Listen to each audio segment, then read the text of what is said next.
Hey, everybody. Welcome to the Soul Goals Podcast. I'm Dawn, and I'm so glad you're joining me today. This podcast is dedicated to bringing people's stories to light and hearing their journeys of inspiration and self-growth. But it's also about connection and knowing that you are not alone.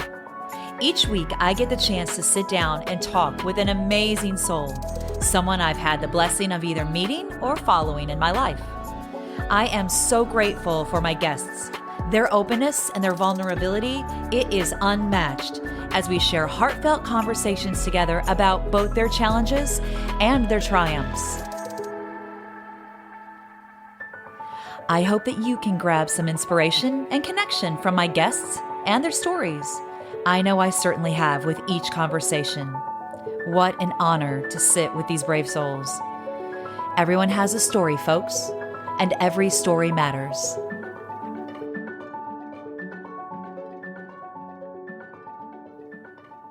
Hi, everybody. Welcome to another episode of the Soul Goals. My name is Dawn, and today I am very excited to talk to an old hometown dude from my neck of the woods. And it's your neck of the woods too, but I'm just going to say, yeah, we're from the Stryker, Ohio.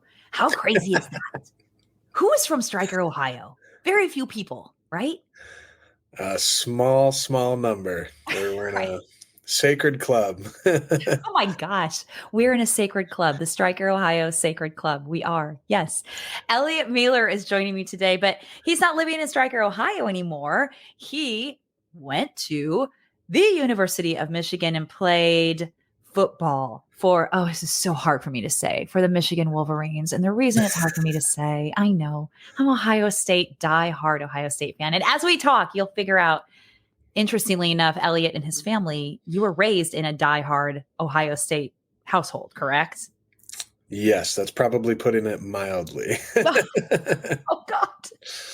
Well, Yes. you and your other brothers, the three of you, I think it was really funny because there's a really great episode, it's not an episode. It was on ESPN. It's called Miracle.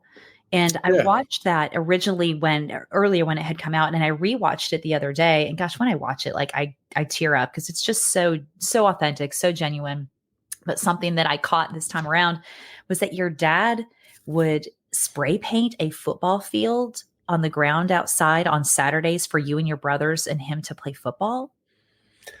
Yes. Yeah, that is correct. He used to do, all kinds of things like that, but that was always my favorite when, he worked for the state. And so he had one of those roller kind of sticks where you just put a thing of spray paint in it and you could just walk and spray at the same time. And so you saw him with that out and he starts making laps and you kind of peek out the window and it's a beautiful sunny Saturday, probably even before an Ohio State game was about to kick off. You knew, God. All right, we got to get our game in first. And, you knew it was going to be a fun day, but that was one of the fun things about him. He'd be setting up bases to play baseball, and we'd have a lot of our friends over, and obviously our parents were friends with other parents that had kids around the same age. So a lot of times it would be a bunch of kids over, and he'd be all-time quarterback, or he'd be, pitching to us. We'd be playing baseball and all kinds of whatever other games you could think of in a yard. Well, man, I love that. Doing it. Yeah, like he started you at a very young age. Like you were little when all that was happening, right?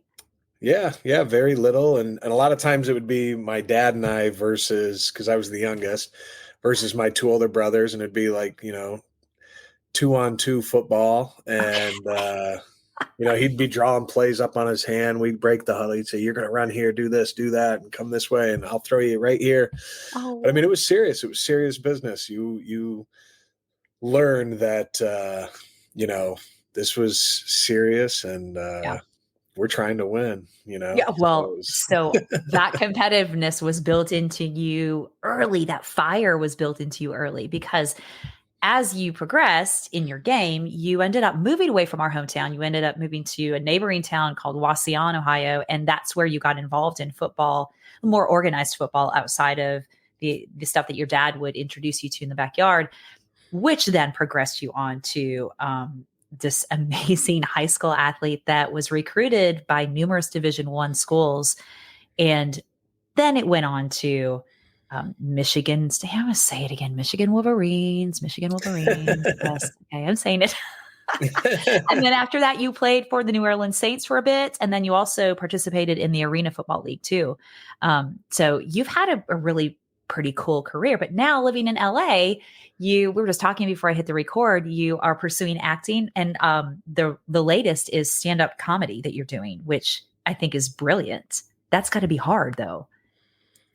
Yes. Yeah. It's extremely hard. I'd rather play football in front of 110,000 people than, do stand up for 20 people. Sometimes it's very nerve wracking, but I can say when you get up and you get a few people to laugh, even if you can just get a few people to laugh, it's like a drug or something. It's like I can't sleep at night. I'm like, what an adrenaline rush that was. And that's probably the reason, acting's very similar. Yeah. I always describe it or relate it to football and the idea that in some weird way, I enjoy the nervousness, the stress, and the adrenaline rush that you get from football. It's hard to recreate that, obviously, but the closest thing is, somebody says hike and you hike a football. Well, somebody says action and you do the scene, as an actor. And there's that, you don't know what you have plans, you have your playbook or you have your script. You kind of have a plan, but how is it going to go? Is it going to go exactly how you drew it up? Probably not. And that's where the magic's at. And it's fun to have that interaction with, other actors. And obviously when you're playing football, to be playing with people and that special moment that you can all get on the same page and create something. And it's fun. So that's one of the reasons I love acting. And now with stand up, it's very similar. And there's kind of no with acting, you can maybe do a redo cut and say, let's try it this way. But with stand up, you're writing your own stuff, you're preparing. And, you go up on the mic, up on the stage, and you're like, I hope other people laugh at what I think is funny. Right. And it's been a fun experiment. For sure. For sure. And I love what you just related the football to the acting in terms of you have your plan, but you don't know how it's going to go. You just kind of have to roll with it. And you are as prepared as you can possibly be as an athlete for your game and how you train and all the levels and all the things that you do. And in acting, you are prepared by knowing the script and knowing what the direction and everything's happening. But then, when that happens, there's lots of different things that can happen. Wow. Yes. I would have never thought about it like that, but that's awesome. So Elliott Mueller, welcome to the show. That was like the longest introduction I've ever done. Oh, it's great. It's great. But it's good to just dive in. You'll find that I tend to do that. Yeah, I tend to just let's just dive in and talk. Why not? Yeah, I'm so glad that you agreed to have a conversation with me today because all the great accolades that you've had have ultimately been formed by an experience that you had when you were a senior in high school. And that was Christmas Eve, 2007, I believe it was. There was an automobile accident that yourself and your family was involved in that really changed a lot of things for you and changed probably your perspective on life more than anything, I would have to imagine.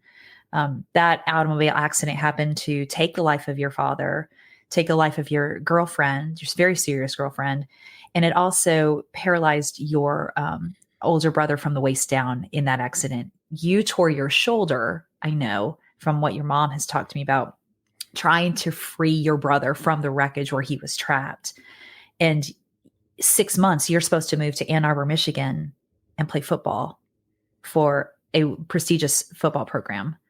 I just going back and thinking about everything that traversed on that evening and the stuff that you experienced and the process that you had to go through to get you to be an athlete, be on your own, move away from that and heal as much as possible as a then 17, 18-year-old. I mean, yeah, it's definitely, in hindsight, you're able to kind of look back on it and figure out how life has changed and kind of what things what things got you through it. And, and even me personally, there's certain things that in a way you wish you could change just like life in general. You wish I've got this knowledge now. I wish I would have known that this was going to happen. Or I know that, Yeah. hey, if I did this, like one big thing for me was, it's obviously a pivotal moment anytime. I mean, for anybody that's gone through a tragedy like that and something that you can't prepare for, it's a pivotal moment in your life. And whether you like it or not, you have a completely different outlook on life, and Yeah. you see how fragile life is. It makes you cherish memories and moments, and yet at the same time, it's you're in so much pain going through something like that the very Yeah. memory of the people that you've lost is um, haunting in a way. And so it's one of those things you wish you could fix and you can't. And just there's really no words to describe it. But over the years, I've learned that so many people that have seen the E60 episode about our story, so many people have shared their tragedies, their things, and it's all relative. Right. Somebody's lost a loved one, or I've heard story, not that you can compare tragedies like that, but I've just heard stories where I'm like, oh my God, I can't believe something like that happened to you. And our story was one night. I've heard people that have had just maybe even their entire lives have been, a list of tragedies, and you hear it, Yeah. but they'll say, I saw your E60 and it gave us hope. It gave us inspiration. It gave us encouragement to keep pushing, to get through it. It put a smile on our face. Right. Even my barber told me the other day, he said that, he watched it and he just was floored, and he's met Brock. Brock's been out to visit me, and I've taken Okay. Brock there to get a haircut. But, he mentioned it. He's like, oh my God, it's so sad. And yet at the same time, it was so happy at the end. And Yeah. I think that's why we did it. And that's what it's all about really is to, even doing a podcast like this is to show people that, it's still, horrifying for me to even think about. And it's, Mhm. you never really get over it. You have a hole in your heart for the rest of Mhm. your life, but there's still life after something like that. There's still hope. There's still Yeah. good times. And there's, maybe even more so, more reason for me to live and to just maximize my life. Yeah.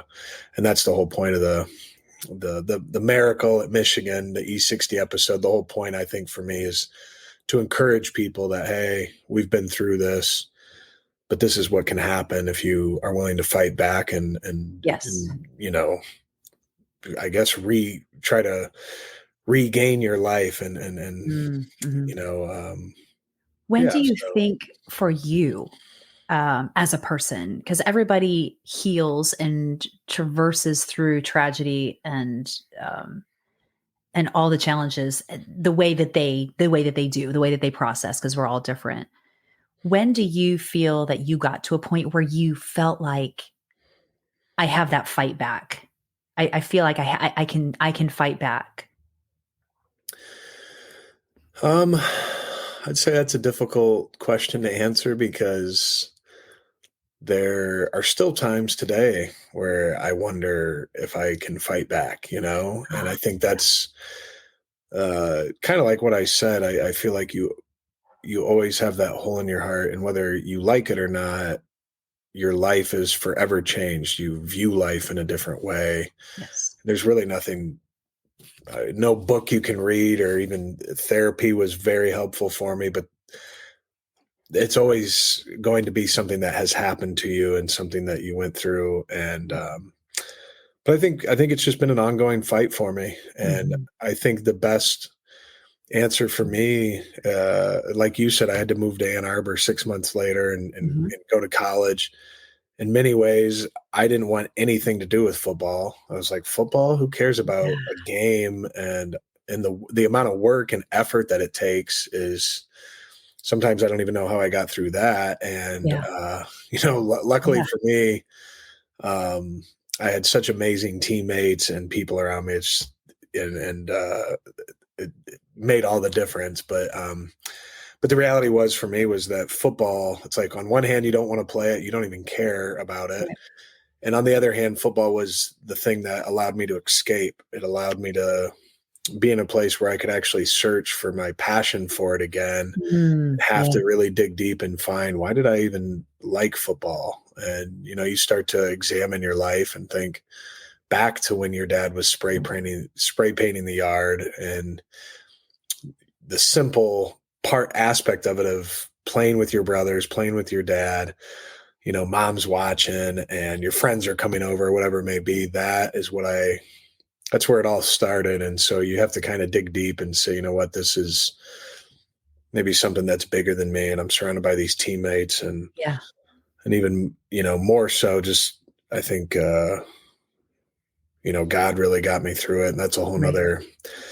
maybe a whole nother podcast episode, but I had so many reasons why I felt God was calling me to Michigan, and Mhm.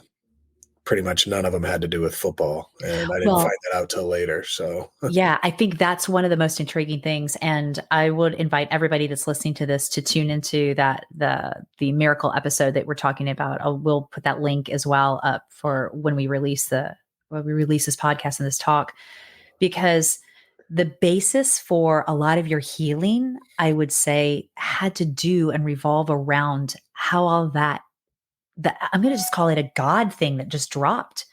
Because with you being a higher level athlete, being recruited by numerous Division One programs, your dad and your hope was that you would go to Ohio State. That was going to be the thing to do, right? And mhm. when Michigan called and the younger mom said, I think we need to probably look at this. Yeah, okay. All right, you did. It fit. Here we go. You would have no idea how pivotal that decision would be just a year down the road, 2 years down the road for you. Because without that, it would have changed the trajectory for your brother and for your entire family. Yeah. And that, like I said, in hindsight, it had everything to do with not football.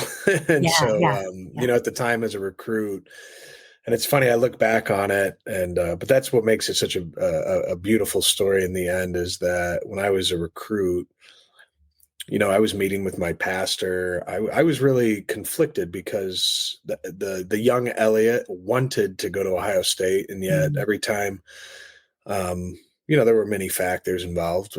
Coach Tressel was awesome. His brother recruited me. It was a dream come true. yeah, Yet at the same time, they kind of had their offensive linemen set up. They already had their guys committed. They were nice to me and treated me great, but they were just kind of like, yeah, we like you.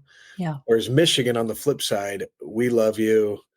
What do we have to do to get you? You yeah. should only be visiting here. Don't visit any other schools. What are you doing? They were above and beyond. And on top of that, like I said, I was meeting with my pastor, and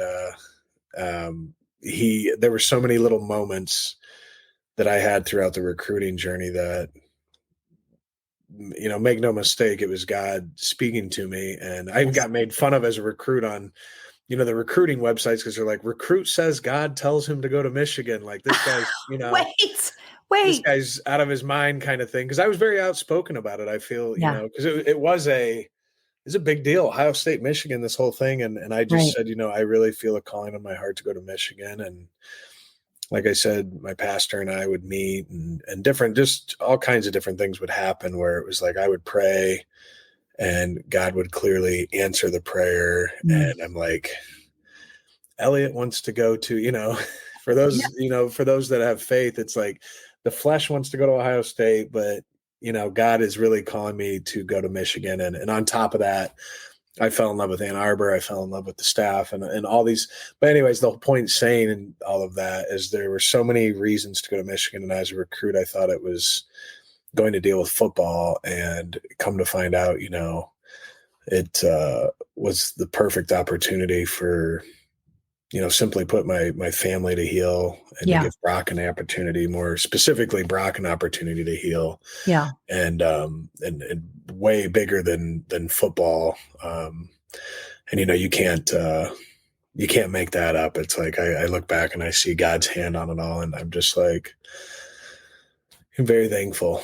Yeah. So let's follow that timeline because the accident happened in 2007 as you're a senior. And Brock, your older brother, he was at Ohio State at that point. Yes. Yeah, I Okay. think So he he was was a already a junior, student. maybe a Okay. junior or senior. Okay. So he was already a student at Ohio State. When the accident happened and it paralyzed Brock from the waist down, the rehabilitation and the surgery and the whole process that he had to go through was immeasurably huge, just as you can only imagine. And when you found out that there were a handful of rehabilitation hospitals that really were the best ones to deal with the injury that he had, and you find out that one is in Ann Arbor, you're Hmm. like, oh, okay. Well, you're already there. You had just started there. So your brother's going to join you. Hmm.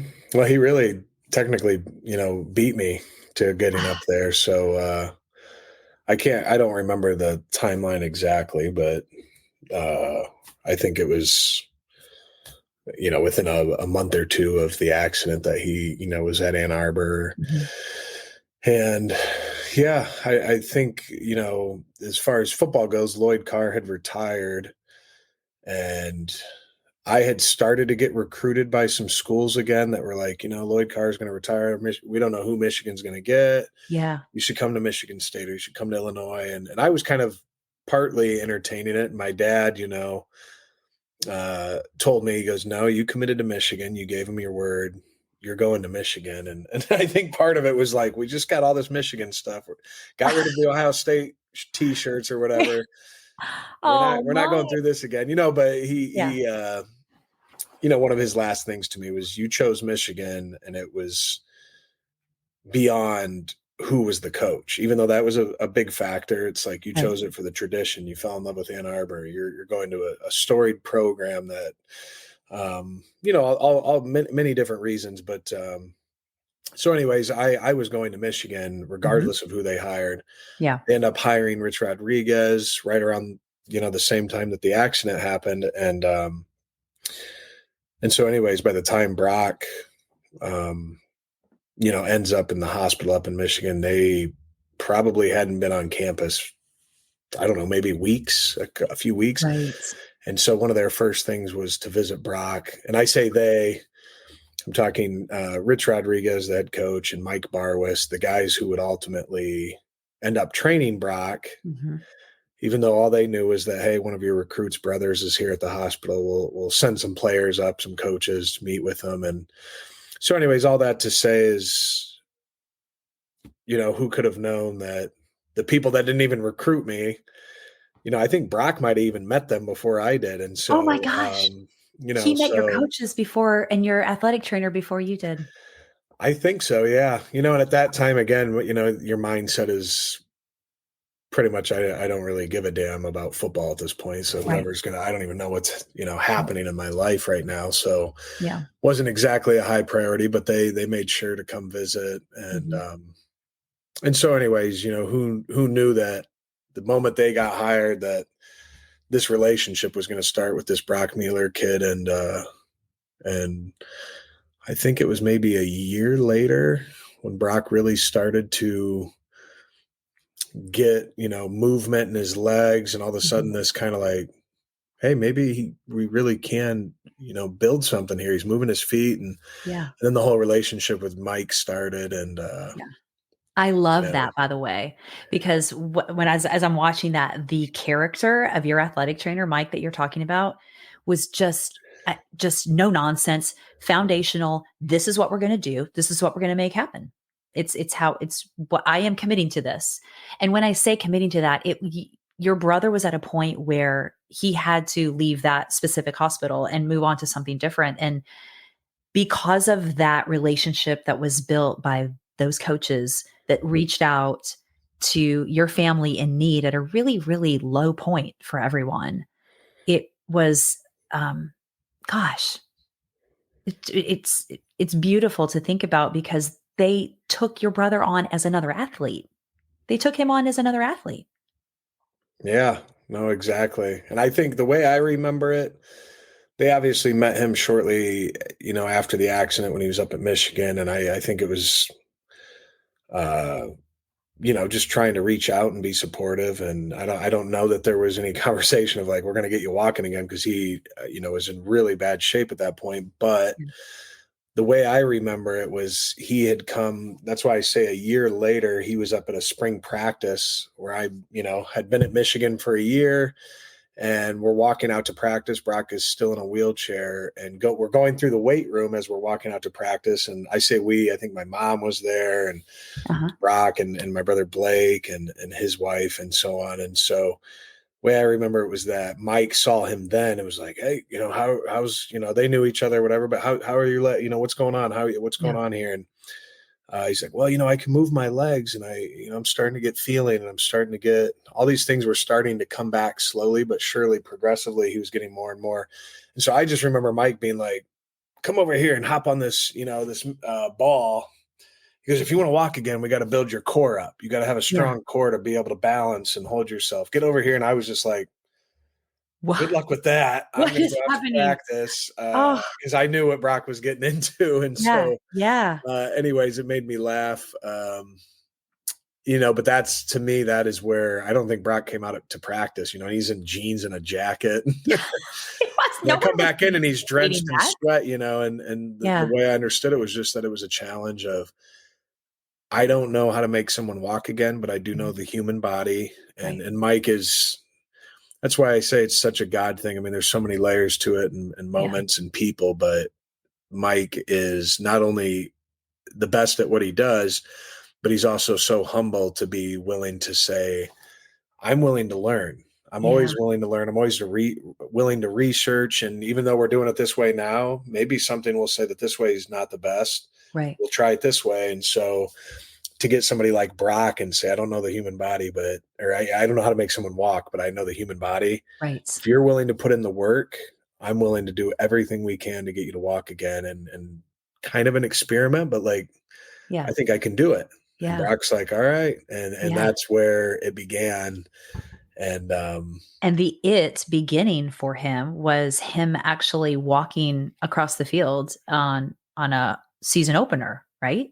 yeah, I think that would have been, uh, about I Yes. guess a year and a half later, maybe. Right. Um, he's better with the specifics on that, but I think it would have started, if it started in that spring, it would have been about a year and a half later. I think that he, yeah, took the field and was challenged, but it's just Mhm. amazing because I can remember, Brock would just be able to just being in his wheelchair and being able to just kind of fling his right foot, and it would just he just kind of kick it and drop, and you're Yeah. just like, oh my God, he can, this is incredible. And then it would Yeah. be, he could hold it up and then it would go down again and hold it. And all of a sudden he's starting to build up some strength. And then that's when he starts training with Mike, and, they had him to the point where it's, we're not going to let you bring the wheelchair into the building. You have to crawl in here.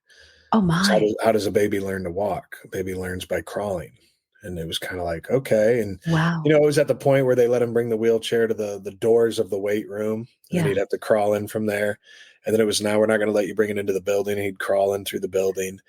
Wow. And then it turned into eventually, you need to get rid of the wheelchair, period, and Yeah. not even have it as an option. And like I said, I'm sure he's got more specific stories, but for me watching that, Yes. and Yes. Brock, I mean, the workouts, you could almost argue his workouts were more brutal because, I mean, they were pushing him. Mm.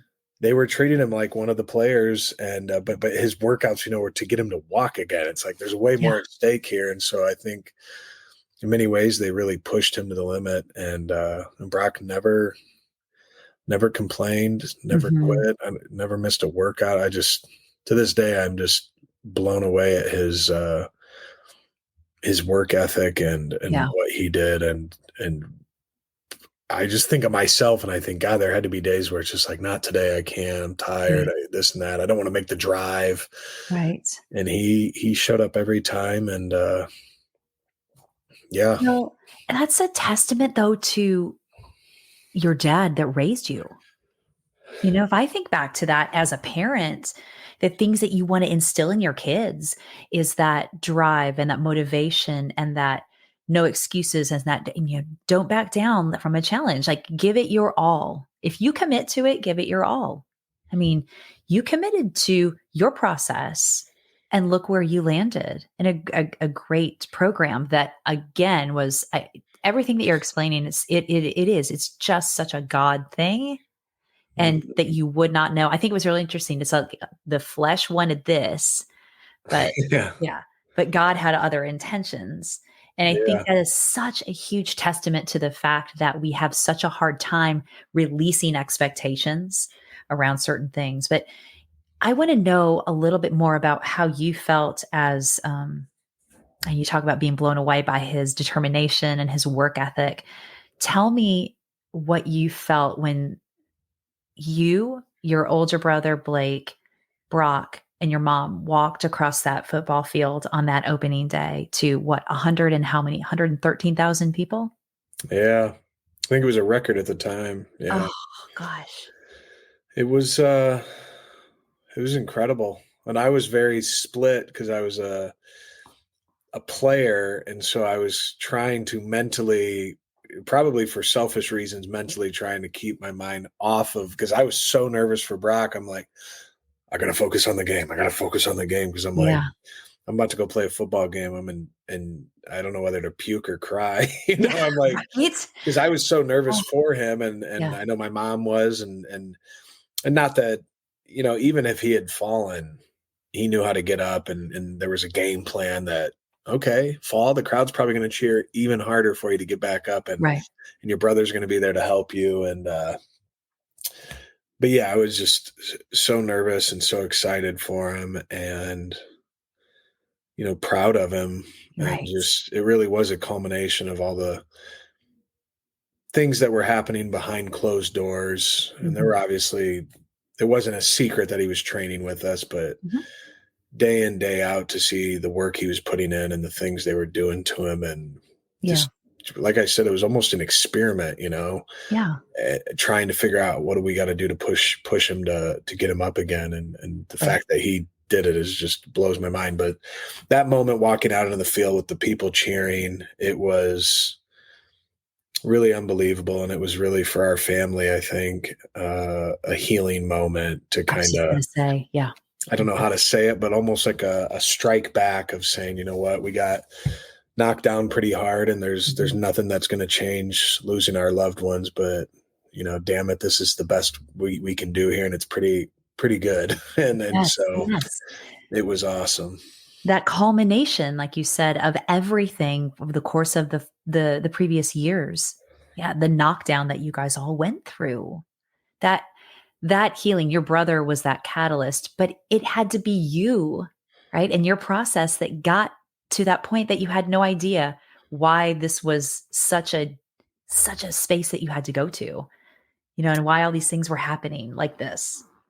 Yeah, it's I didn't really know it, you know almost until after I left Michigan and could really look back, because I think while I was there, you're so stressed out, you're so focused on football, Yeah. whether it's as an individual trying to earn a starting spot, Mhm. or impact the team, and workouts, to wanting the team to do well, all these different Yeah. things. You're so focused in a 4 to 5 year period. But when I look back at it, I really see how much, and not to say the football aspect of it was great, but it wasn't the main reason. And so when I look back, I'm like, wow, as a recruit, and it's taught me a lot about life and about how God works. And I think sometimes, uh, you may see something, well, why is this happening? Or why is it got to go this way? And even Yeah. if it's good, it's like, why is this happening to me?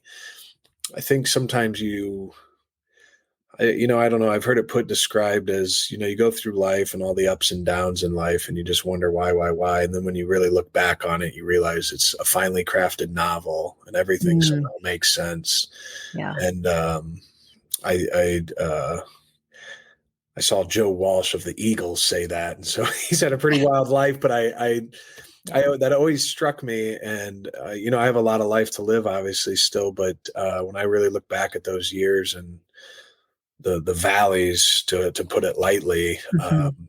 I do look back and I think, geez, when I was being recruited, and all these decisions and all these weird moments I had, and all these, I mean, it really was a struggle as fan Elliott, fan of Ohio State. My Hmm. childhood was Ohio State. Even my buddies, I remember when I was in high school, when I started getting recruited, Miami, Ohio offered me. Toledo came to, and offered me. Bowling Green. That was awesome. That was so cool. I'm like, oh my God, I have a chance to play Division I football. Yeah. Yeah. My buddy said, "What if Michigan sends you a letter?" And that still seemed, even though that was always my dream to go to Ohio State, and I believed it, it still wasn't reality yet. So I'm like, if Right. Michigan sends me something, if they send me a letter, I'll tear it up. And they go, okay, okay, we'll see. And fast Oh, forward, Michigan didn't send me a letter. They showed up at my school, and they were the wow. first. They were the first school of the Miamis and Bowling Greens and all these teams that are near me. Michigan was the first school to actually show up and look me in the eyes and say, we're recruiting you. And when that happened, my jaw hit the floor. They said, "You said you'd rip it up." I go, "Well, they didn't send me a letter." Well, I go, "They showed up at my school." completely different situation, right? But it really was a struggle for me, and yet, and it wasn't just me. My family, my Mhm. dad, my mom, Brock, being a student at Ohio State, Blake. I even think took an uncle or two with me on visits, and Mhm. I took Hollis so she could, witness this stuff as well. I valued everybody's opinion around me Yeah. because I wanted to be smart. And it's very exciting when you're a recruit, probably as your daughter knows, like Yeah. it's so exciting that you're part of you is jumping at oh, did you hear that? They said they like me. Oh my God, I got to go here. And then the next place tells, Yeah. well, they said they love me. I got to go here. You get Yeah. very excited, and that's part of the process, and you should enjoy those moments. But at the time for me, it was everyone seemed excited. But when I went to Ohio State, and there was nothing outrightly bad. Just didn't feel. It didn't feel like home to me. It didn't feel right. In fact, almost everything felt wrong. And Wow. I didn't necessarily want it to be that. I definitely didn't want it to be that way, but it was Yeah. undeniable. Yeah. And, to the point where even my dad, it turned into a thing where it was, we'll give him one more shot. We'll give him one. And every time, again, not that they were doing anything bad, but every time I left disappointed. And it was like, Yeah. gosh, Michigan was the Wow. opposite. And it was almost like, even though I was just honored, and it's so cool to be recruited by Michigan, I was like, is that what I want though? Like, why can't Ohio Yeah. State do what Michigan's Yeah. doing? And Michigan just kept delivering, doing everything right, visiting up there, the Mhm. people, everything was like the opposite of Ohio State. It all felt right. And so you Well, look back at knowing that and it's, yeah. all of that as a 16, 17, 18-year-old young man. I mean, you're in your formative years and having those experiences. I want to go back to something you said a little bit ago about being able to look back on kind of the nuts and bolts of everything and kind of look back on the experience as a whole and kind of be able to have some perspective about why certain things happen. Obviously, there's always going to be questions, like you said earlier, about why this had to happen. But in terms of you understanding the bigger picture of how things traversed for you, if you will, and the trajectory that your life took, and therefore your family's life took, I think, gosh, I think that's a gift. And you're young yet. Yes, you have a lot of life to live, but that's, I think, a gift that not everybody gets in their life. Yeah. That's a really good point. I think that's, uh, I think, as we like to say, like, out of the tragedy we lived through, there's, still treasure. Like I said, there's still moments, Mm, there's still life to live. Brock touching the banner and all the great things that, have all of us that were affected, all the great things that have happened in our lives individually. yeah. You try to really look at those things and examine them. And, we still have, you still have bad times through life, like everybody does, where you're whatever it may be. Yeah. You're sitting and you're kind of examining things and saying, and I'm always reminding myself of what I've been through and what I've experienced, and saying, you know what, you're not maybe going to understand it right now. Yeah. You may not, even if it's something good. It's like, what can I learn here? What's God trying to teach me or calling me to? Hmm. Um, and ultimately, just enjoy it. Enjoy every Hmm. moment that you have, and you know, make the most of it. And yeah, I cherish those memories as a recruit, because I think was so caught up, and I think it's natural to be caught up in that it's football and it's all about, and Absolutely. I'm going to go to I'm going to get in the NFL someday and all these things. Right. I look back and I'm so thankful that it wasn't about football, because football is about that much of my Yeah. life. And, Right. Right. Yeah. Which is a whole other situation. It's, you talk about football not being your identity. And I think most every college athlete crosses that or encounters that. Whether they cross that and deal with it or not is a whole other situation. But I think every collegiate athlete at some point, either before, during, or immediately thereafter, will say they've had to navigate that their sport is not who they are. It's not their identity. I think it's interesting that this whole experience for you and your family gave you such a perspective about that identity. It sounds like at a very, very early point for you in your career. yeah, definitely. It's such a struggle, as when especially when you're in college. You're doing, you're at a big time program. You are doing, I mean, jobs are at risk if you're not, Yeah. successful. And so, I mean, there's a lot of pressure, and I think it becomes, and don't get me wrong, it's a lot of fun as well, but so much pressure to perform at your highest level. And like Yeah. I said earlier, competition's great. You want it brings out the best in people. And so I really cherish it, but just in hindsight, having gotten out of college and, football's behind me, so to speak, I just realized all the other reasons that I went to Michigan, and all the other reasons that football was, something God put in my heart from a young age. I can remember being a kid.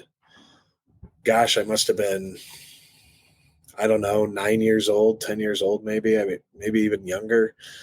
I can remember sitting around with my dad, and he was folding laundry. I'll never forget it. And I was like, how am I going to play for Ohio State and the Cleveland Browns when I can't play foot? I knew that my brothers weren't able to play football.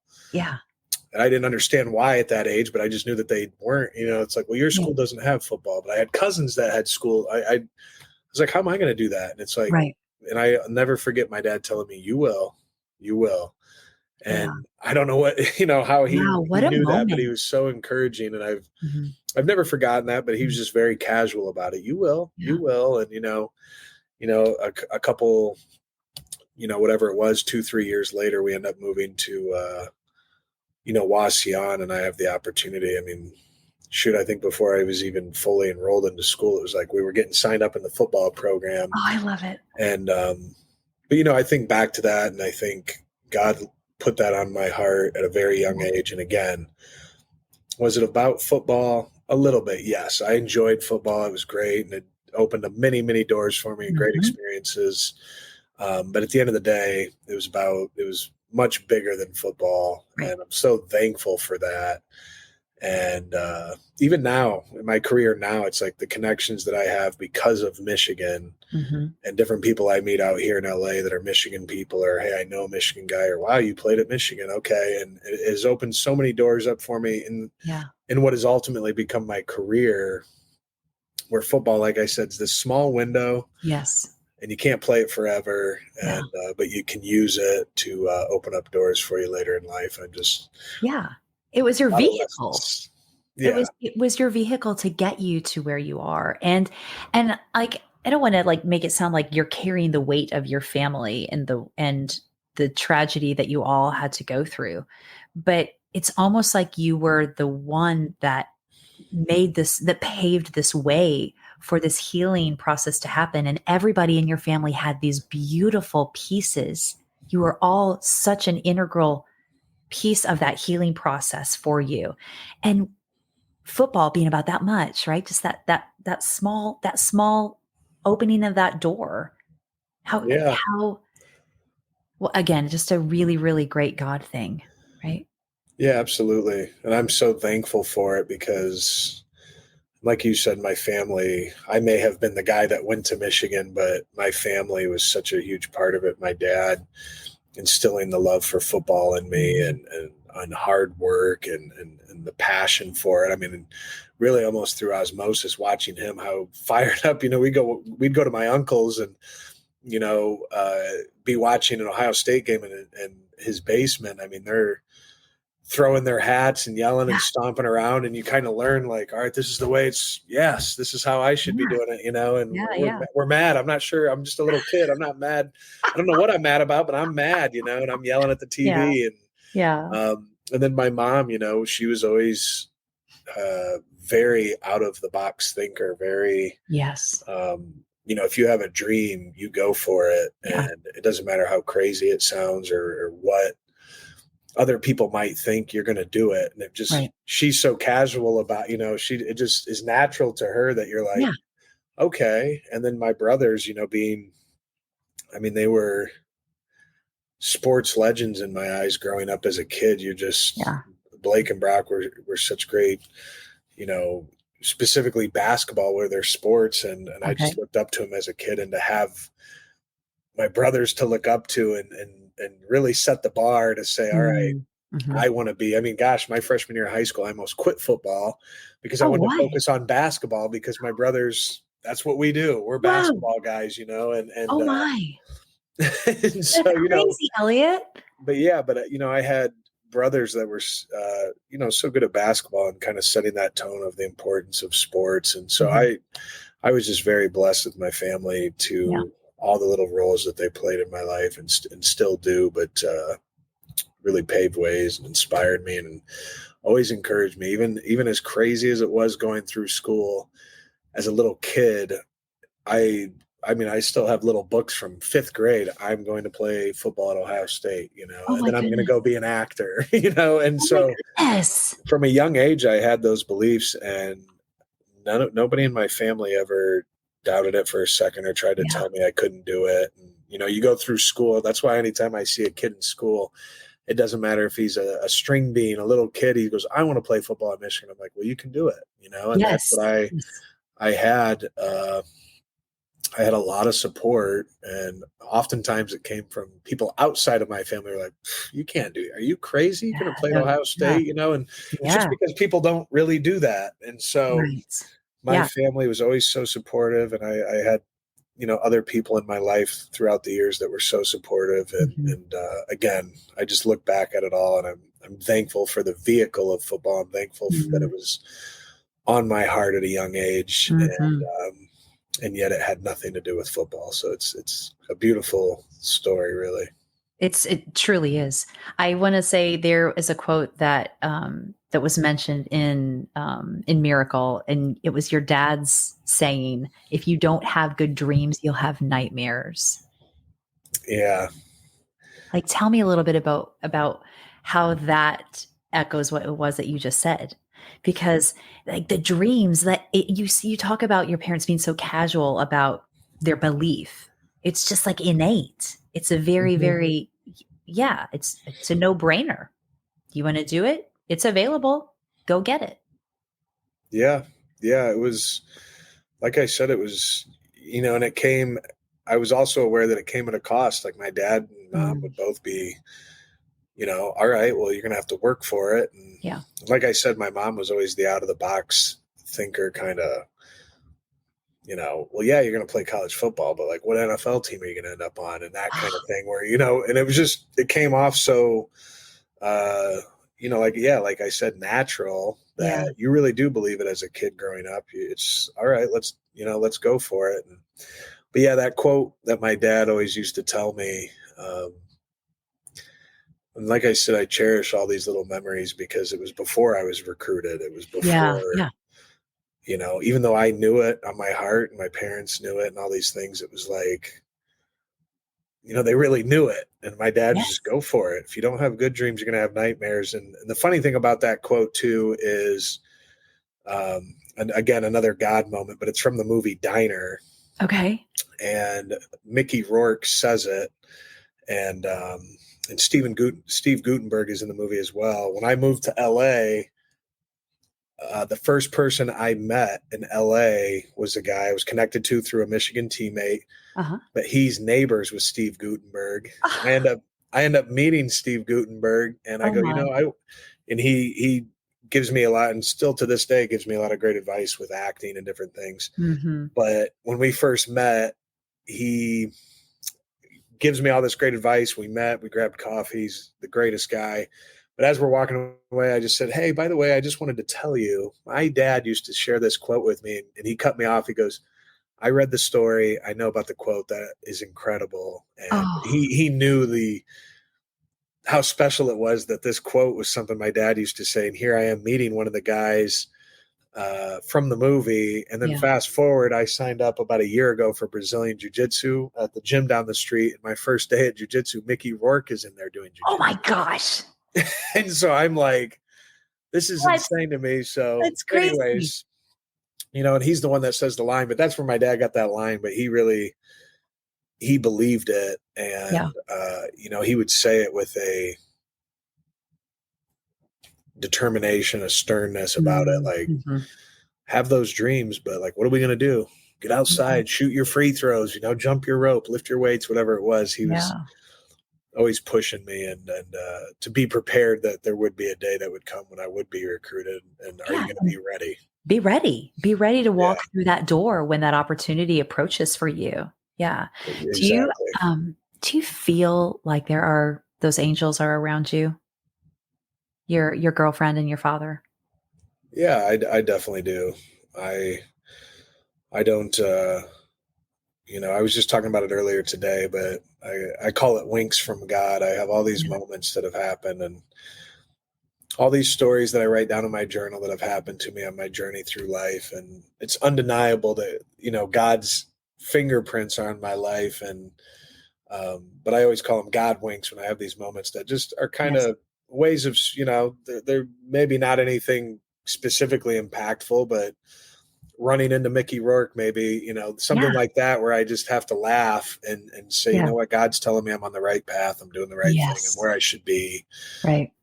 If nothing else. And, but yeah, I not a day goes by that I don't think of my dad and Hollis. And, they're no doubt, on the journey with me.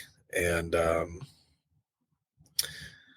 I just, I think of them often, and I definitely have moments where I feel like they're winking at me too. And,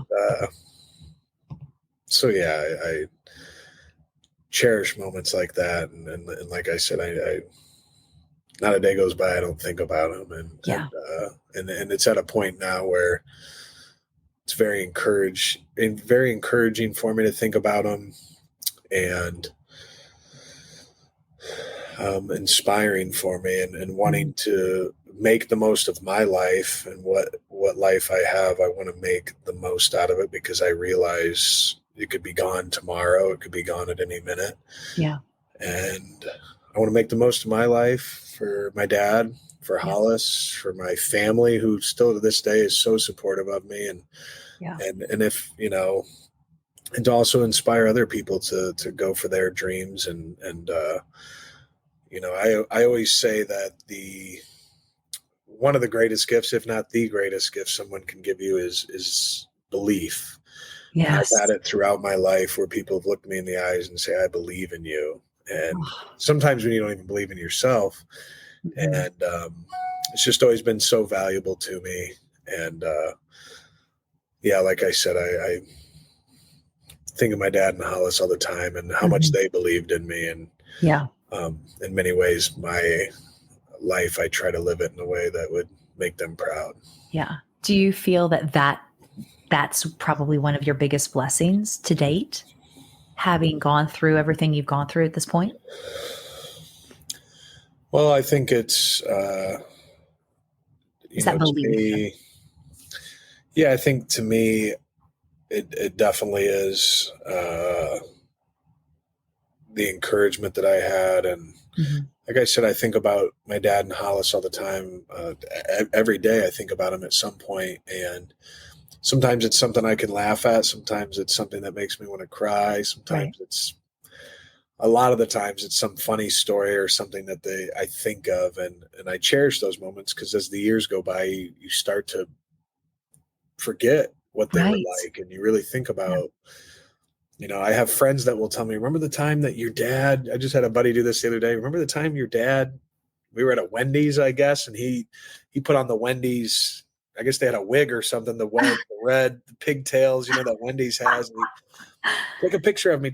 I go, I do not remember that, but that Yeah. sounds like something he would do, and he Yeah. wanted a photo. And one Yeah. of my buddies from high school was telling me, oh, that was the funniest thing in the world. How do you not remember? And I go, Oh, I guess I don't, but yeah. you learn to cherish those memories. And so, I don't know where I Well, was going with that, but yeah, I just, the belief well, that they had in me is, like I said, one of the greatest gifts, if not the greatest. And I right. remember that for any time I want to encourage other people, Mhm. how much it really means to have someone that, especially someone that knows you, say, Mhm. no, you can do it. I've seen you do it. I know you can do it. I believe in you. And it's a very powerful thing. Yeah.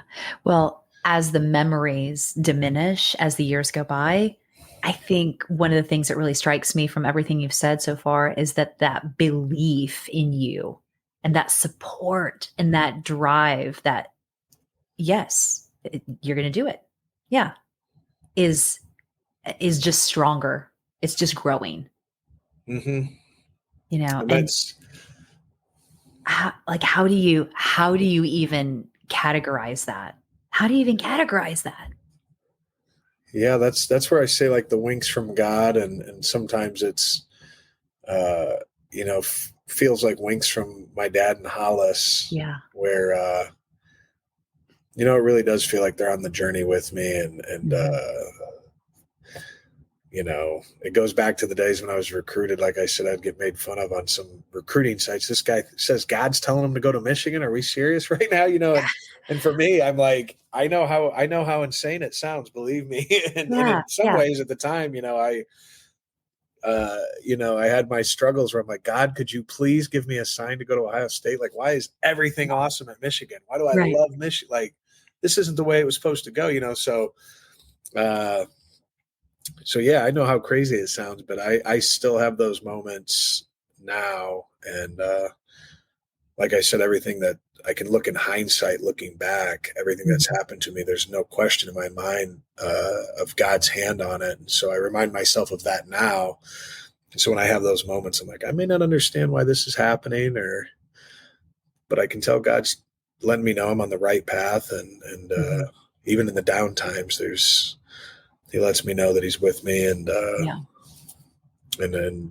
Like I said, I have the stuff that's happened to me in life has been something I can use now to say, like, all right, you didn't know what was going on then, but it worked out for you.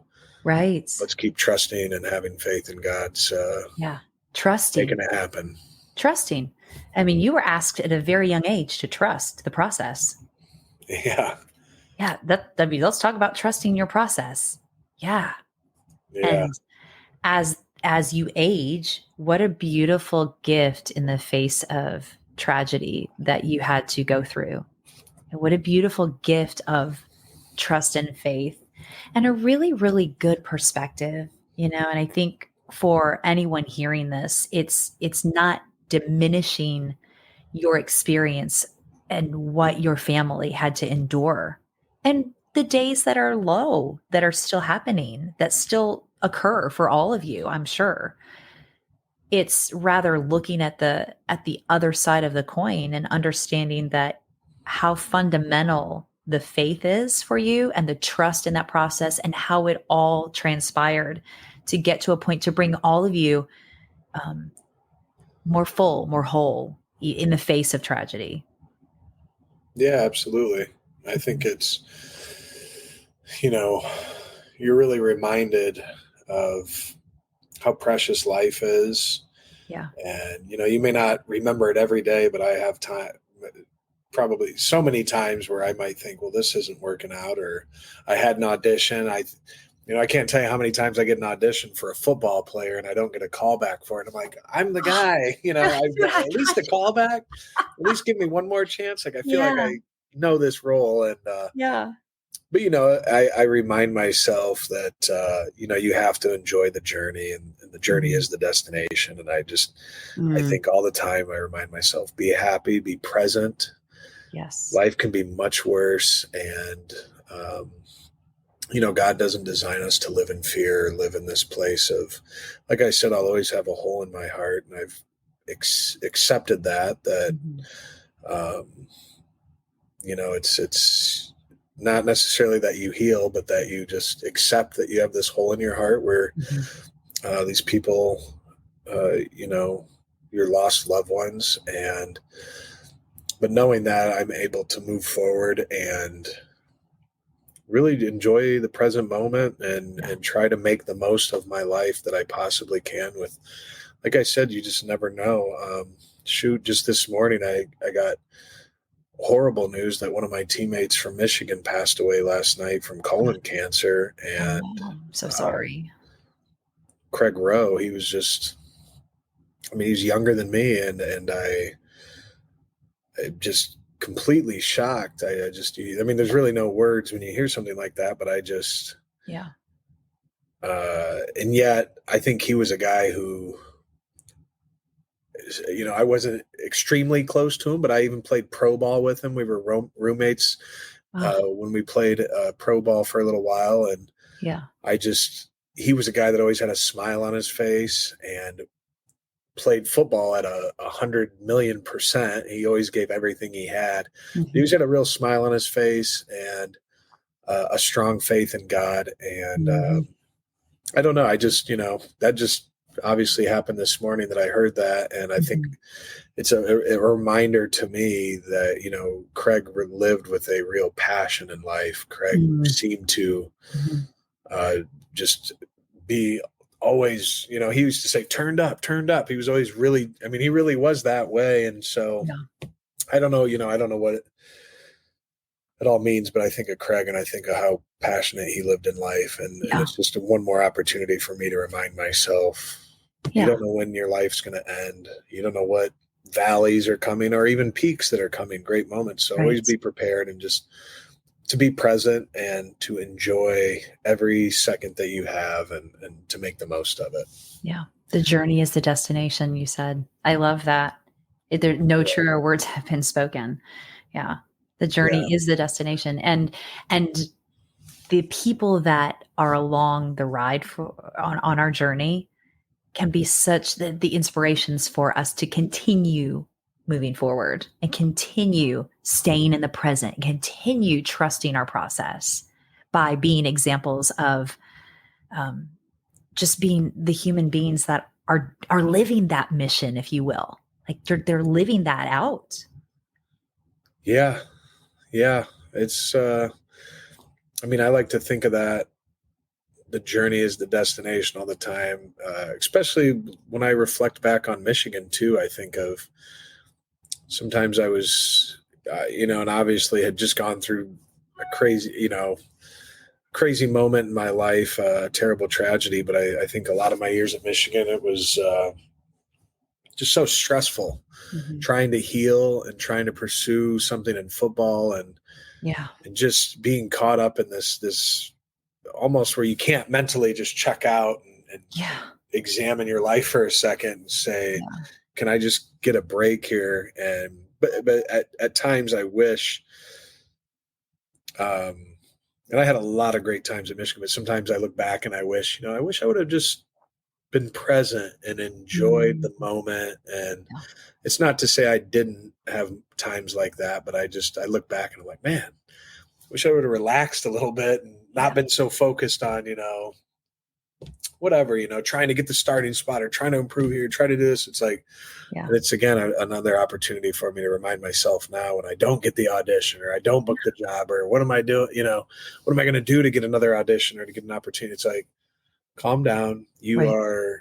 You are living what you're supposed to. This right here, right now is the moment that you should be enjoying Mhm. and seizing, and just be happy that you have the opportunity to pursue Yeah. these things that you want to pursue. And Right. so, yeah, I'm constantly reminding myself of that all the time, actually. Yeah. So, And the God winks that happen along the way are just those really validating pieces for you. yeah, it's a little nudge to keep you, moving forward. Mhm. And like I said, it's all relative, but for me as an actor, you're constantly, how do I get this audition? How do I book the job? What do I need to change? What do I need to improve on next time? And sometimes Right. just when I need it most, I'll get a little wink from God of like, okay, you're on the right path. And that's how it's been with stand-up comedy. It's like Brock is actually the one that pushed me to do a fantasy camp put on by Jay Leno and Adam Carolla. And I was like, man, Oh my gosh. I don't really want to do stand-up comedy. That's never really been something. He goes, well, you should it's right. You live 5 minutes from where they're doing it. You should Yeah. do it. And I'm like, Okay. okay, man, and come on, if nothing else, it'll help you become a better actor. Just saying you went through it, and maybe you'll meet Yeah. some people. And I go, Okay. okay, all right, I'll do it. And I signed up for it, and now all of a sudden, 3, 4 months later, now I'm going to open mics 3, 4 times a week, and Yeah. trying to get booked on shows now, and have built a set, and I love it. So it's Yeah. like hilarious how that works. Right. It's another really crazy metaphor for life that if we just trust the process and go with that flow and stay in our present, like staying in the present, that's another really huge piece. That's a huge Yeah. takeaway for me. I mean, like you hear people say that, but I think that your story is so relatable to that aspect and that idea that it's just undeniable about the gift that being in your present and being in that moment and the trust that goes along with being in the present is it's possible, and it Mhm. brings really it brings beautiful gifts to your life that honor and recognize the people that may not be with you anymore. Yeah. Absolutely. It definitely does. And I analyze this stuff all the time and think Yeah. about it. And, you're always, again, in my position, sometimes can get caught up and I got to get the next audition. When am I going to book the job? And once I book the job, I'll be able to whatever, make X amount of money and then maybe get that new car, move to a new spot that I want to, or whatever it is. Right. You're always on the hunt for the next thing and pushing. And that's not always bad to have that drive, but Mhm. sometimes you can get caught up in it. And then all of a sudden 7 years goes by and you're like, what have Oh, I been doing? I've been worried about what? And yeah. and that's why the memories of, all my memories, but specifically, with my dad and Hollis, when I look back, some of the most enjoyable things in my life are thinking back to pranks my dad would pull on us. And I Oh. was just talking to my mom this morning about how my dad and Hollis they had their own little kind of, I don't know, inside jokes. They were always giggling and doing. I'm like, what's the joke? What's the?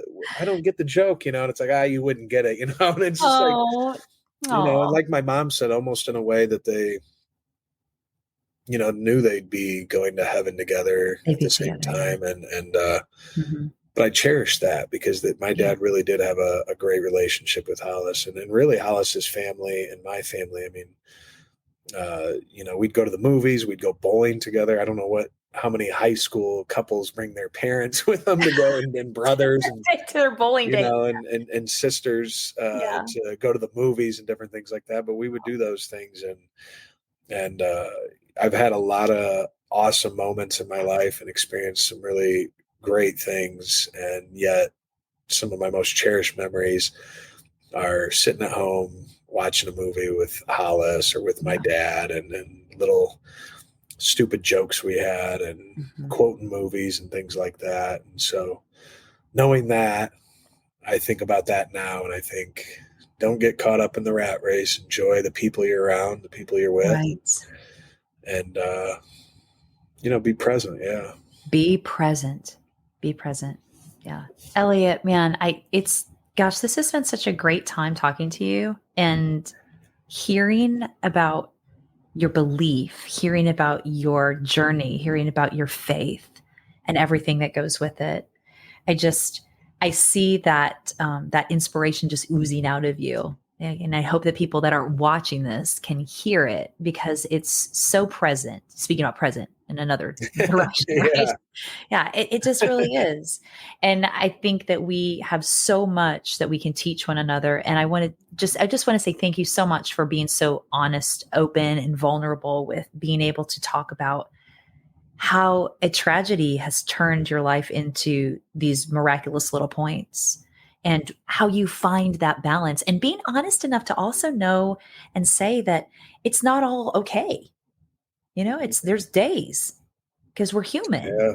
you know? So that vulnerability is another really, really beautiful thing. So thank you for sharing all that with me today.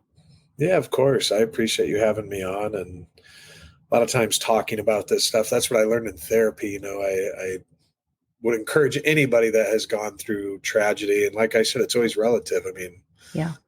I don't know, losing your job could be something that really upsets your life, and Right.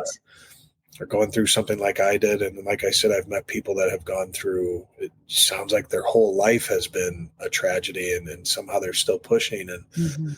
But one thing I learned through going through therapy was that I always felt like I had a dark cloud over me and there was nothing I could do about it because there's no replacing or bringing back Hollis or my dad. But going through therapy, I realized the dark cloud will always be there, but I can kind of put the dark cloud off in the distance if I need to. Yeah. And maybe some days it comes back over, and that's okay. But Right. I can put the dark cloud over there, know that it exists, but I Yeah. got a bright sunny sky over here and a lot of life to live. And so yeah, I just always encourage, I guess my point in saying all that is I sometimes enjoy talking about this stuff and Yeah. trying to, it's healing for me many Amen. times. And Mhm. it's good to know that hopefully it can encourage some other people and that are going through tough times. Right. So Yeah, it's finding perspective, and it sounds like you are doing a wonderful job in navigating that in the present, handling it when it certainly comes up. try. Yeah, yeah, and Yeah. that's all we can really do. That's really all we can do, and Yeah. work on that muscle, if you will, right? And as we work on that muscle and it continues to develop, and the next time that cloud that you were talking about comes over, you're able to look at it differently, or you're able to nudge it over just a little bit easier for you to be able to Mhm. go, all right, I'll come back to you. We'll deal with that later. Right now, I'm having to focus here. And then your ability to be able to look at what was in that cloud is more Mhm. manageable because you flexed that muscle. You've been working it. Yeah. Exactly right. Yeah. Yes. Yeah. Well, gosh, Elliott, I'm so again, so thankful that you were open to sharing your story. I want everybody to go and watch Miracle. And I'm going to put that link. It's an ESPN.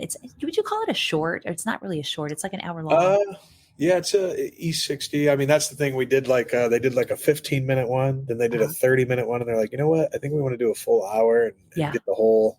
So it's kind of a combination of those other episodes, and then filmed a bunch of stuff. But yeah, it's Miracle, and it's up on YouTube, and Yeah. It's great. I'm always to this day meet people even out here in LA that have seen it and are inspired by it and thankful to Mhm. see it. And like I said, Brock walking out at the end, I think was a healing, I know was a healing moment for our family. Mhm. And yeah, just always want to encourage people that even when you feel like you've hit rock bottom, that there's more life to live and there is good that will still come in life. And sometimes you just got to fight for it. Amen. Amen, brother. If I could fist pump you through the screen right here. Like, boom.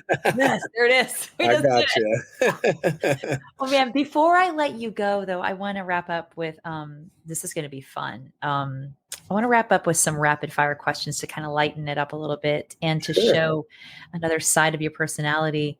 Um and I think I this is love really it. going to be fun because you're with your stand-up comedy. Well, you know what? I can only imagine you're going to write a spiel about this talk. And I'm going to be like the subject of a really funny kind of a really interesting 10-minute shtick you're going to have on stage one time. Well, I told my Please mom call me when recently. you do that. I told my mom recently. She's always calling me wanting to give me jokes. I go, you can write the jokes if you want, but she cracks me up because she'll say, hey, remember that one guy from Stryker, and he was funny, right? And I'll just be like, okay, yeah. And what's the joke? And she goes, well, he's a funny guy, and you should put that in your stand up. And I'm like, I don't know what the joke is, Mom. I go, I go, but this conversation with you, Mom, this is what I'm going to put in my stand up. And so she laughs. And so, but she's so, that's wants great. to help me so much. And so it's so funny having those conversations. But yes, I'm always looking for material. Well, if I become material, you'll have to shoot me a text and I'll fly out and sit on the front row and be like, oh my gosh. Yeah, there we go. All right. We're going to 4 or 5 questions if you're good with that. Cool? Yeah, sure. Okay. They're rapid fire, so it's got to be quick answers? Or? Yes, you got it. Well, okay. I mean, you can think about it for a little bit, but some of them are just going to be kind of like random stuff. All right? Okay, I'll do my best. Number 1, here we go. What is your favorite type of weather? Favorite type of weather? Fall. I love cool, crisp, leaves blowing. It's football season. I was just going to say, it's like being in the horseshoe, but that's wrong of me to say because it's Ohio State. Yeah, it's more that late September feeling, early October. I love that. All right, I got you. All right, number 2, what is the stupidest dare that you ever agreed to? Gosh, stupidest dare. Wow, that's a good question. I would have to say stupidest dare. Maybe I've stumped you. Probably ringing the sheriff's, doorbell in the middle of the night with my buddies when I was in high school. Oh, that's a bad idea. And then getting caught. Getting caught a few doors down. Oh no! How old were you? You think, or roughly? Like a teenager? 15. Yeah. Oh my gosh! And getting if you're not from a tiny, small little town like we're from, like that's kind of a big deal. Like everybody, the sheriff probably knows everybody in your family. Oh, 100%. Yeah. Didn't make him any more happy. He was after he scared the living daylights out of us. He was pretty gracious about it. So all things considered. So it all ended. Yes. All right. Very stupid looking back at it. I'm like, it's okay. It's what we do as teenagers. Yeah. Exactly. All good. All right. Question number 3. This is interesting because you're in LA. Would you ever appear on a reality show? Probably. I wouldn't say never, but probably not. Okay. I think. Any specific reason for you personally? I think just me as an actor trying to pursue a career in acting is like, oh, there's that guy from Survivor. Oh, but you're trying to be, you're in a TV show or a movie. It's like, isn't that the guy that won Survivor? I get it. You would kind of screw yourself casting wise, but yeah. Oh, I didn't think about that. That's a really valuable piece right there for sure. Yeah. Not that it's impossible, but it's already hard enough to get acting jobs. It's like, I think that would it'd be a lot of fun, but it'd kind of be like, all right, well, whether you win or lose, that's what you're known as. Go back to your job. Yeah. Oh my gosh. It'd be kind of tough. Okay. Yeah. Number 4, what was your last impulsive buy or impulsive purchase? I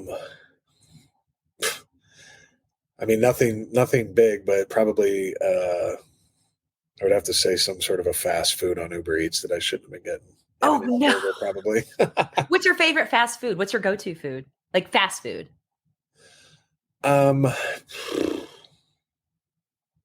Chick-fil-A maybe. Yeah. Let's go. I'm a pizza guy too. There's some good pizza spots out here in LA. So okay. All right. That's usually my impulse buy. is a good pizza. I forgot to thaw something. I'll order some Uber Eats. There we go. Yeah. That's definitely counts as an impulse buy. I will give you that. Yes. Last question, and I'll let you go. And this might be just a little bit deeper than the others, but Sure. what is your most strongly held belief about life, about you, about faith, about whatever the context for your journey has been? Let's think. I would just say, I mean, it would have to be my faith in God. I think through all the ups and downs, like, it kind of wraps up this whole thing, I guess. But like I've said a few times, I've seen God's fingerprints on my life, the down times. I mean, wouldn't have been able to get through the down times without God. And so I would say, yeah, that I guess my belief that he has good plans for me. And, shoot, even when I'm doing stand-up comedy, I just imagine Jesus standing next to me, like laughing at the jokes. I'm like, hopefully I love that. hopefully I could make Jesus laugh, and so, but it does give me, it gives me a strength and a confidence in knowing that if I go up there and make nobody laugh, I know that God wanted me to go up there and I'm going to learn something. And, there's a great quote that I try. I'm a sucker for great quotes, but there's a great give me a quote. good one. I can't think of his name, but he was I almost want to say it's from a movie, but it was an Olympic sprinter, Chariots of Fire, maybe. Anyways, doesn't matter. But the guy said, God made me fast, and when I run, I feel his pleasure. And so when I pursue, whether it was football or acting and what I'm doing now, I feel like when I pursue the calling that God has put on my heart, I feel his pleasure. And I don't know exactly where it's going to go. I don't know, just like with football, maybe it didn't work out the way I planned, be an NFL Hall of Famer. Yeah. But it worked out in even better ways than I could have imagined. And I know I was pursuing the calling that I had on my heart that God placed in me before I was even born. And I would say, so that kind of ties in with my deeply held belief. I believe that you pursue your purpose in life that God's laid out for you. And when you do that, you're really making an impact for God and living out your purpose in life. So, yeah, that's beautiful. Yeah. It's faith. It's faith and trust and all of it all together. Yeah. You can't lose, the good or the bad. You're fulfilling your purpose and there's a purpose for everything. And I just think when you know that, you can accept that. It's not always easy, but it does make it easier. Every time I go up on stage in front of the mic, I'm pretty darn nervous and yet it's always a huge reward. And at the end of the day, like I said, I know, at least for right now, I'm pursuing what God's calling me towards. And there's really nothing more satisfying. So. Oh, that's great. That's beautiful. Yeah. There is nothing more satisfying than following that purpose, for sure. Yeah. Amen. Yeah. If there was a mic drop moment, boom. There you go. There you go. Amen. That's perfect. Yeah. Great. I appreciate you having me on. This has been fun. Yeah, I've loved it. And again, I'm just going to say thank you, reiterate again. Thank you for your openness, for your honesty and your vulnerability, because it's something that is so authentic and so relatable for people. And I think that's really what we're here to do, is to help relate to other people so that we can all work together to heal not only ourselves, but to help other people along their path find that relatability that they can go, okay, I can pull just a little bit of something from that can, bring me up to where I need to be, encourage me or inspire me to take that next step. Yeah, absolutely. Couldn't agree more. And I've had it so much in my life. So I love to, as they say, send the elevator back down to somebody else and try to lift them up a little bit. So yeah. Oh, we're going to hit that elevator button, send it down for the next person. That's right. Thank you so much, Elliott. Go outside and enjoy your beautiful, beautiful Los Angeles afternoon. I As will do sit that. here in my gray Nashville pre-spring day. Couple more weeks, it's going to be okay. Yeah, sunny skies are coming. Yeah, and next time I'm in LA, I'm gonna shoot you a text. Maybe we'll go grab a drink or go grab some lunch or something. That would be great. Absolutely, please do. I will. All right. Thanks Have a for great having rest me of your on. day. You too. I will. Thanks, man. Thanks so much for tuning in today, guys. If you have an idea for an interview or you would like to share your own story, I would love to hear from you. Send me a message at dawn@thesoulgoals.com. If you enjoyed today's podcast, I'd love for you to leave a review and to consider following and subscribing to the show. With weekly releases, there is always another interesting story to be heard. I do hope that today's guests and their words have helped to bring some extra light to your day and encouraged you to find a deeper space of your very own soul goals. Until next time, friends, remember that everyone has a story and every story matters.